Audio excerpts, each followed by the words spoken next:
আজকে আমি তৈরি করব খুব সহজে ঘরোয়া পদ্ধতিতে নতুনদের জন্য কেক রেসিপি।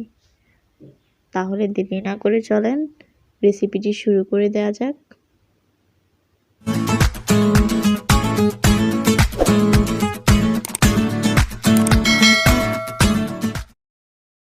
আমি এখানে একটা বোলে 3টি ডিম নিয়ে নিয়েছি এবং একটি হ্যান্ড বিটারের সাহায্যে ডিমগুলোকে বিট করে নিব। আপনারা চাইলে ইলেকট্রিক বিটারও ব্যবহার করতে পারেন। আমি এখানে হ্যান্ড বিটার দিয়েই করেছি।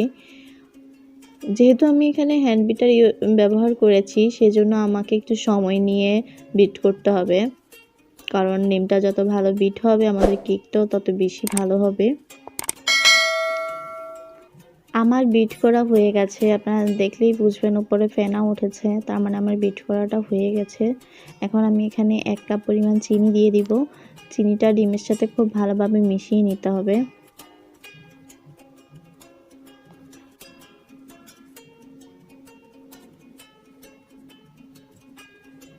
আমার চিনিটা এটার সাথে খুব ভালোভাবে মেশানো হয়ে গেছে। এবার আমি এখানে 1 কাপ ময়দা দিয়ে দিব। ময়দাটাকে ডিমটার সাথে ভালোভাবে মেশাতে হবে। একটু সময় নিয়ে মেশাবেন। এখন আমি এখানে 1 টেবিল চামচের মতো বেকিং পাউডার দিয়ে দিয়েছি এবং বেকিং পাউডারটা আমার কেকের যে ময়ানটা আছে ওইটার সাথে আমি ভালোভাবে মিশিয়ে নিব। এখন আমি এখানে ইউজ করছি সামান্য পরিমাণে লবণ। লবণটা আপনারা ইউজ করতেও পারেন, নাও করতে পারেন, এটা আপনাদের ইচ্ছা। আর তাছাড়া আমি এখানে দিয়ে দিলাম এলাচ গুঁড়ো।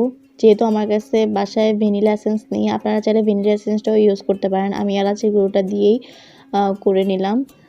এলাচের গুঁড়োটা দিলে ডিমের যে এক্সট্রা গন্ধটা ওইটা আসবে না। আমার ভ্যানিলা এসেন্সটা শেষ হয়ে গেছে।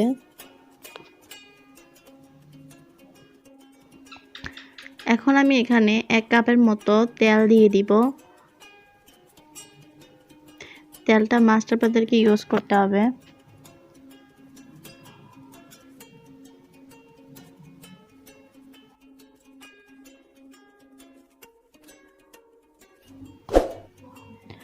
আপনারা দেখলেই বুঝবেন এটা কতটা আছে। আপনারা ওইভাবে একটু সময় নিয়ে করবেন, তাহলে ব্যাটারটা খুব ভালো হবে। আপনার কেকটাও অনেক তুলতুলে হবে এবং স্পঞ্জি হবে।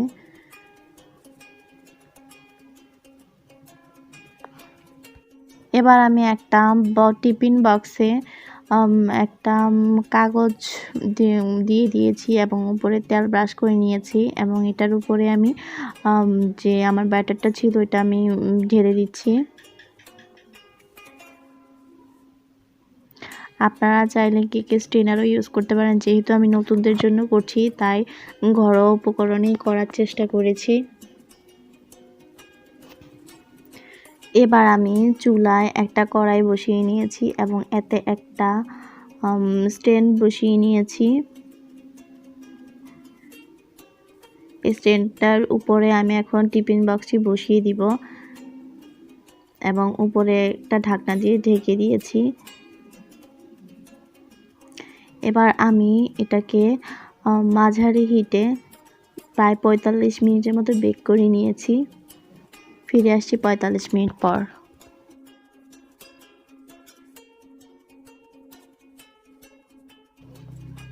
45 মিনিট হয়ে গেছে এবং আমি কেকটি নামিয়ে নিয়েছি। এখন আপনারা দেখতে পাচ্ছেন কেকটি কতটা স্পঞ্জি হয়েছে।